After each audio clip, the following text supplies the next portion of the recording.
आदाब, मैं मुमताज आलम से बात करूंगा। मैं अतीक अशरफ और सुप्रीम कोर्ट में जब ये मामला पहुंचा है तो अब इस पूरे मामले में ऐसा लग रहा है कि जैसे कोई नया मोड़ आ गया है।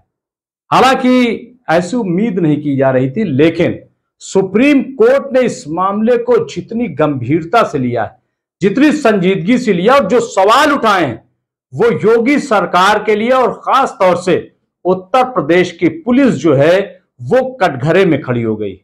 अब उसको जवाब देना मुश्किल हो रहा है, ऐसा मालूम हो रहा है, क्योंकि सुप्रीम कोर्ट ने कई चीजें पॉइंट आउट की।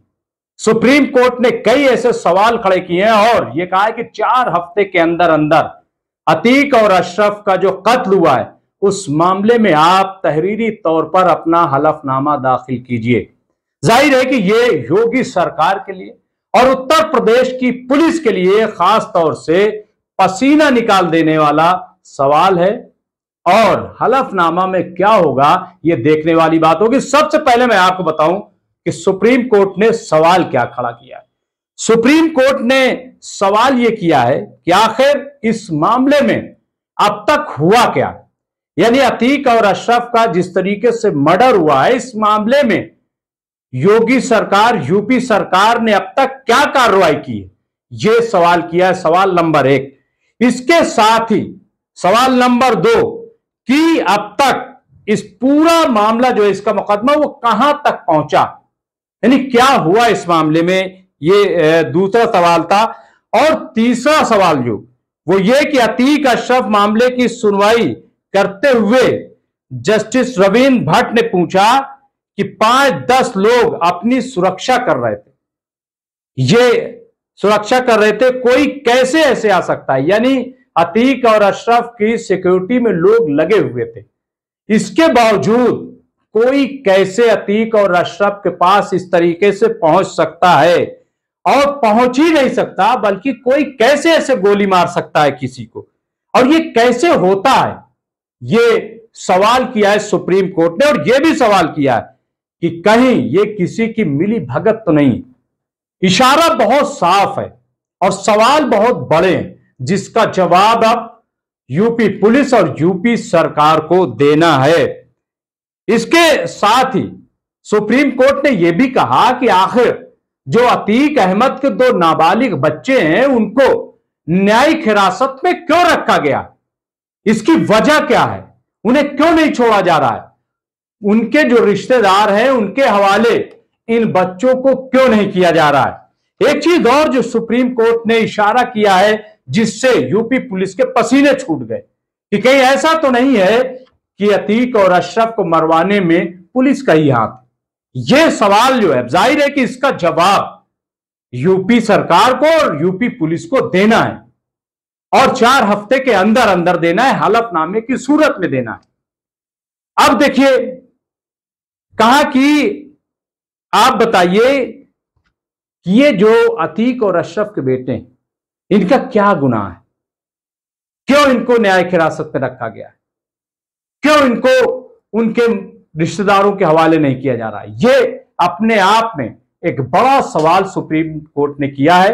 और वाकई अगर देखा जाए तो नाबालिग बच्चे, इनको इस तरीके से सालों साल से हिरासत में रखना, क्या ये इंसाफ है।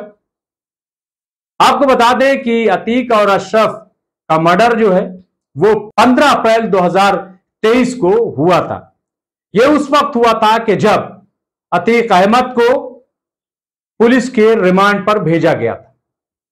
उत्तर प्रदेश की पुलिस जो है वो एक दिन लेकर के अस्पताल पहुंची जांच के नाम पर, और दूसरे दिन फिर अतीक और अशरफ को लेकर के पहुंची, लेकिन जो पुलिस की गाड़ी थी वो अस्पताल के अंदर नहीं बल्कि बाहर रोक दी गई।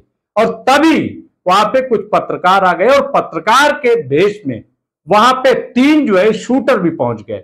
उनके पास माइक आईडी थी और सब था, और आखिर में उन्होंने गोलियां चला दी। अब चूंकि अतीक और अशरफ उनके हाथ बंधे हुए थे और ये जो गोली बरसा रहे थे, इन्होंने ऑन स्पॉट जो है उनको मार दिया। और जो वीडियो सामने आया उसमें अगर आप देखेंगे तो लगेगा कि जो सिक्योरिटी में पुलिस एहलकार हैं वो खामोश तमाशाई बने हुए हैं, वो कुछ कर ही नहीं रहे हैं। जबकि होना तो यह चाहिए था कि जो शूटर है उनपे, जो सिक्योरिटी गार्ड है उनको भी गोली चलाना चाहिए, लेकिन ऐसा कहीं कोई मंजर दिखाई नहीं दिया, सीन नजर नहीं आया जिसकी तरफ सुप्रीम कोर्ट ने इशारा किया है। तो यह पूरा मामला जो है वो इस वक्त सामने है। और इसका दूसरा जो पार्ट है वो ये है कि जो अतीक अहमद की वाइफ है शाइस्ता परवीन, और इसके साथ ही उनके खासम खास जो गुड्डू मुस्लिम है, वो दोनों अब तक फरार हैं। उन पर 50,000 के इनामात रखे गए हैं। यूपी की पुलिस जगह जगह छापेमारी कर रही है। आपको याद होगा कि अतीक और अशरफ का जब मर्डर हुआ था तो उसके बाद से ही ये कहा जा रहा था कि अब शाइस्ता परवीन आएंगी, तदफीन में आएंगी, बेटों से मिलने आएंगी, ये होगा वो होगा, तमाम तरह की स्टोरी। और यहां पकड़ी गई शाइस्ता परवीन, वहां पकड़ी गई शाइस्ता परवीन, इस तरीके की स्टोरियां खूब मीडिया पर चलाई गई। यहां तक कि यह कहा गया कि शाइस्ता परवीन ने अपना पूरा गैंग बना लिया है, नए उन्होंने लड़कों को रख लिया, इस तरीके की बातें कही जा रही। इसके अलावा एक और स्टोरी चलाई गई कि शाइस्ता परवीन दुबई पहुंच गई और दुबई में अपना एक नेटवर्क खड़ा कर लिया। अब यह नहीं पता कि शाइस्ता परवीन है कहां, वो कर क्या रही है। एक खबर इसके साथ ही और थी, वो ये थी कि शाइस्ता परवीन भी मारी गई। लेकिन अब यह सब पता कैसे चले, कैसे पता चले कि शाइस्ता परवीन का मर्डर हो गया। शाइस्ता परवीन हिंदुस्तान में है और कहीं छिपी हुई है, या फिर शाइस्ता परवीन दुबई पहुंच गई है। जैसा कि यह भी कहा जा रहा था कि जो अशरफ का साला है सद्दाम, वो दुबई में है और वही नेपाल के रास्ते जो है वो शाइस्ता परवीन को दुबई लेकर के पहुंच गया। अब बहुत सारी चीजें हैं और कई बार ऐसा लगता है कि जब सीमा हैदर पाकिस्तान से आ सकती है और किसी को कानो कान खबर ना हो, तो शाइस्ता परवीन उसी रास्ते से दुबई जा भी सकती है। इसमें भी कोई हैरानी नहीं होनी चाहिए। तो बहरहाल ये तमाम सीन है। असल जो खबर है वो यही है कि अब यूपी सरकार और उत्तर प्रदेश की पुलिस सुप्रीम कोर्ट में जवाब क्या देगी। अब इसके साथ ही यह भी आपको बताता चलूं कि यह जो पूरा मामला सुप्रीम कोर्ट में पहुंचा है, दरअसल ये जो अतीक की बहन है आयशा नूरी, उन्होंने एक याचिका जो एक पिटीशन सुप्रीम कोर्ट में दाखिल की थी और कहा था कि इस पूरे मामले की आला सतही जांच की जाए। उन्होंने कहा था कि यह जो कत्ल हुआ है इसके पीछे एक बड़ी साजिश है और यह जानबूझ करके किया गया है, यह इत्तेफाक से नहीं हुआ, इसलिए इस पूरे मामले की जांच होनी चाहिए। और यही वजह है कि सुप्रीम कोर्ट ने अब इस पूरे मामले में संज्ञान लिया है। सुप्रीम कोर्ट ने अब जवाब के लिए 4 हफ्ते का वक्त दिया है। अब जब जवाब आ जाएगा उसके बाद देखना होगा कि इस मामले की कैसे जांच होती है।